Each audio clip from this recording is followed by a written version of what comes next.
आज हम मैथ्स में संख्या पत्ती में शेषफल प्रमेय पढ़ रहे हैं और शेषफल प्रमेय का ये पहला सवाल है।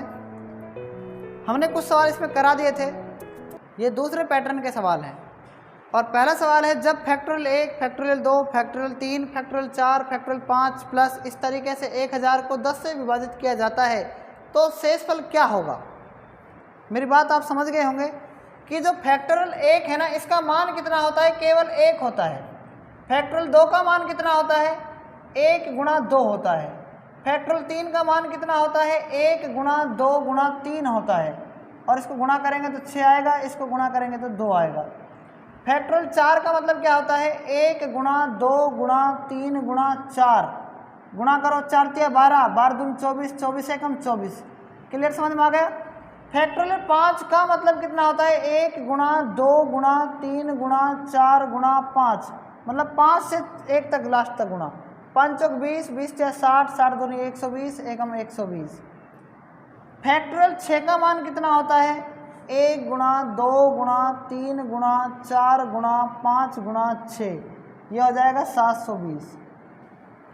आप इतनी बात समझ पा रहे हैं कि नहीं समझ पा रहे हैं? समझ पा रहे हैं ना। ये कह रहा है कि इनको 10 से विभाजित किया जाता है, किससे, तो शेषफल क्या बचेगा। मुझे आप बताओ, यहाँ पीछे 0 0 आ रहा है कि नहीं आ रहा है, इसमें 10 का भाग देने पर बताओ शेषफल 0 आएगा कि नहीं आएगा, आएगा या नहीं आएगा, आएगा ना।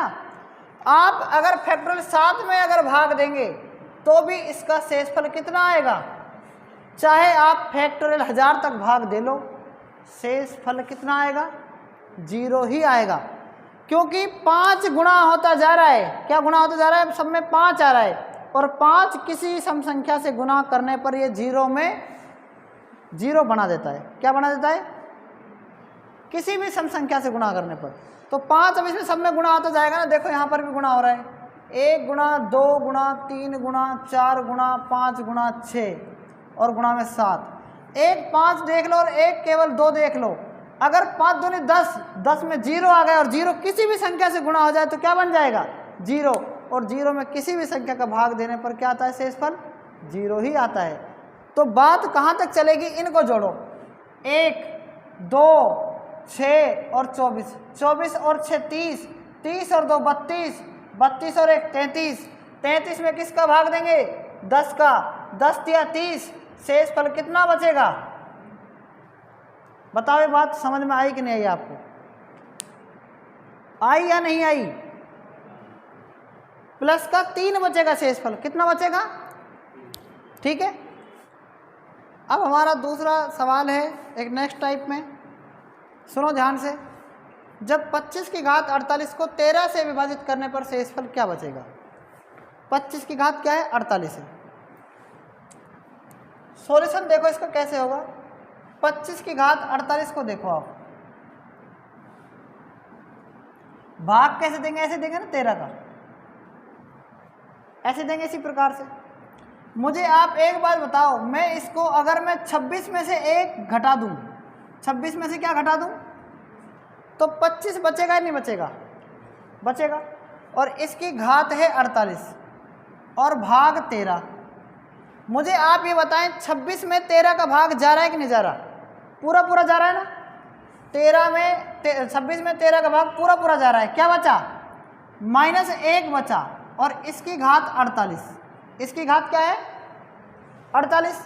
तो आप इसको क्या करेंगे, अगर यहाँ पर घात सम है, क्या है, अगर सम घात है, क्या है, तो क्या करेंगे, -1 की घात अपन केवल 2 लिखेंगे। कितनी लिखेंगे, 2 भी तो सम है, हम सबसे छोटी घात लिखेंगे। सबसे छोटी सम क्या संख्या क्या होती है, सबसे छोटी सम संख्या क्या होती है, 2 होती है ना। तो यहाँ 2 लिख देना, मतलब -1 को -1 से गुणा करने पर ये घात प्लस बन जाती। कैसे, माइनस को माइनस से गुणा करेंगे प्लस, और 1 को 1 से करेंगे 1। तो मतलब समझ में आया कि नहीं आया। जब 25 की घात 48 को 13 से विभाजित करने पर शेषफल क्या बचेगा, क्या बचेगा, केवल 1 बचेगा। बात आई समझ में या नहीं आई, आ गई। अब हम सेकंड सवाल पर अब हम थर्ड सवाल पर चलेंगे। सवाल यही होगा आपका ठीक है। 2 की घात 21 को 9 से विभाजित करने पर 2 की घात 21 को 2 की घात 21 को किससे 9 से विभाजित करने पर शेषफल क्या बचेगा। ध्यान देना आप, 2 की घात 21 है, इसको 9 से विभाजित कर रहे हैं, तो देखना 2 की घात 21 को हम लिख सकते हैं 2 की घात 3 और गुणा में 2 की घात 18। 2 की घात 3 लिख सकते हैं और 2 की घात क्या लिख सकते हैं 18 लिख सकते हैं, ठीक है। या हम ऐसे कहें 2 की घात 3 और ऐसे 6 लिख दो, ठीक है, और क्या बचेगा 2 की घात 3। मुझे ये बताएं आप 2 की घात 3 और इसको 6 से गुणा करेंगे तो 6 या 18 आ रहा है कि नहीं आ रहा, आ रहा है ना, टुकड़े कर सकते हैं ऐसे। और ये 2 की घात कितनी है 3 है, तो 18 और 3 कितनी हो गई 21 हो गई कि नहीं हो गई। कभी सुना हो आधार समान हो तो घातें जुड़ जाती हैं, कभी सुना है ऐसा। ये 2 की घात 3 है यहाँ पर और नीचे कितना है 9 से विभाजित कर रहे हैं, किससे कर रहे हैं 9 से विभाजित कर रहे हैं। तो ध्यान से सुनना, अगर मैं यहाँ पर लिख दूँ इस तरीके से कि 3 गुणा 7 तो कोई फर्क पड़ा कि ये बताओ मुझे आप। 3 सता 21 अगर पूरा पूरा हो रहा है तो फैक्टर कोई फर्क नहीं पड़ेगा ना, क्योंकि इसका पूरा पूरा गुणनखंड हो रहा है 3 सता 21, तो 2 की घात 3 और ये 7। हमें 2 की घात 3 का मतलब पता है ना कितना होता है, कितना होता है 2 की घात 3 का मतलब 8 होता है। कितना होता है 8, और 8 की घात क्या हो गई अब 7 हो गई।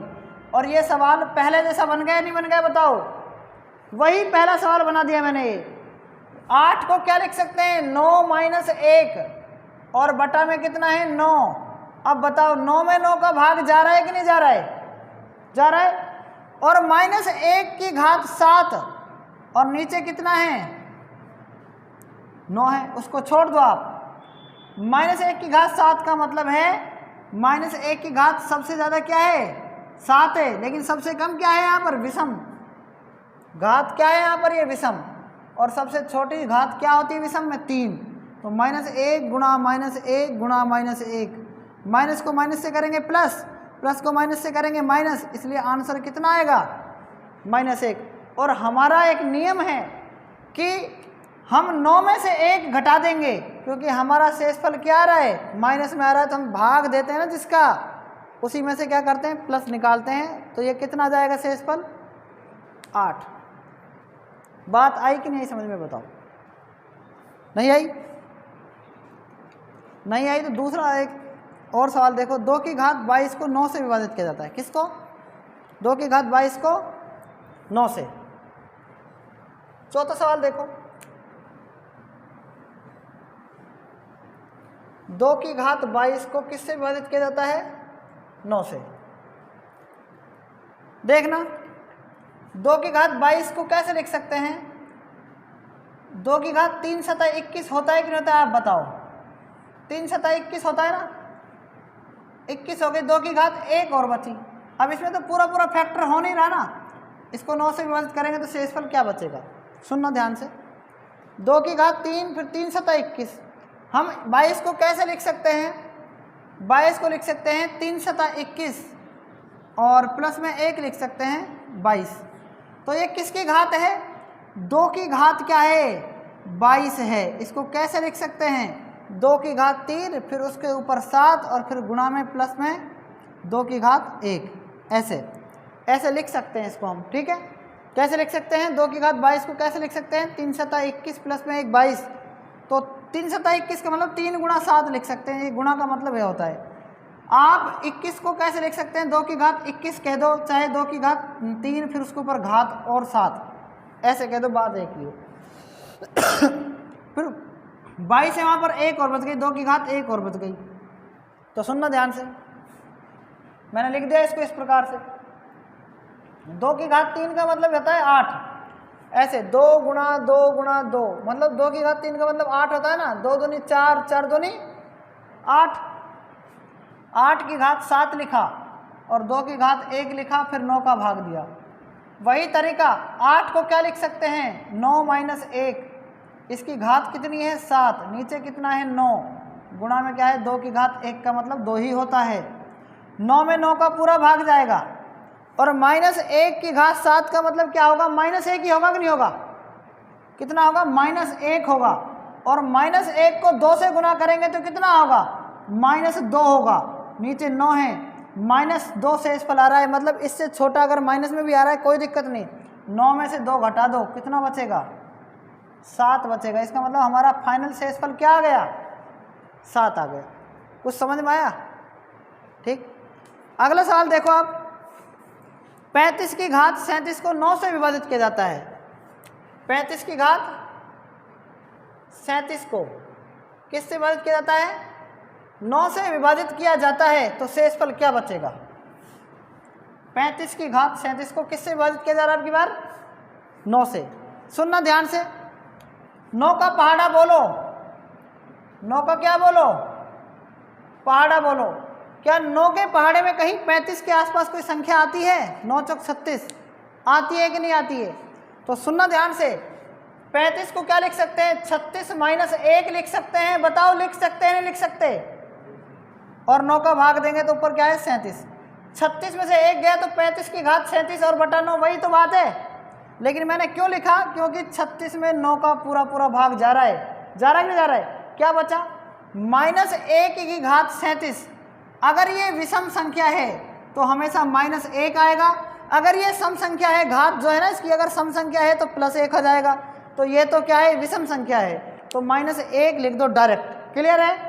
लेकिन हमारा शेषफल किस में नहीं आ सकता, माइनस में नहीं आ सकता। क्या करेंगे, इस 9 में से इसको घटा देंगे, कितना बचेगा 8, तो हमारा अंतिम शेषफल क्या आएगा 8। बात आई समझ में। हमारा एक अगला सवाल और, 2 की घात 42 को 33 से भाग देने पर, 2 की घात 42 को किससे भाग देने पर 33 से भाग देने पर, या 33 से विभाजित करने पर शेषफल क्या आएगा, कैसे आएगा बताओ। सुनो ध्यान से,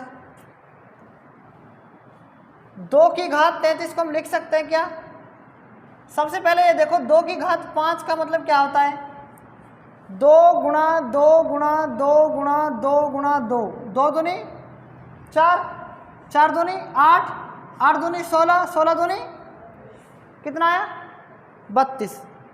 तो देखना 2 की घात 5 और इसकी घात क्या है 8, तो 5 8 40 हो गई कि नहीं हो गई, हो गई ना 40। कितनी बची 2 की घात 2 और बची, बच गई नहीं बच गई, भाग किसका देंगे 33 का। तो मुझे आप ये बताओ कि 32, 2 की घात 5 का मतलब कितना होता है 32 होता है कि नहीं होता है।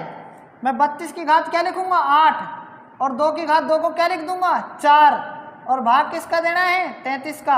आप बताओ 32 को क्या लिख सकता हूं मैं,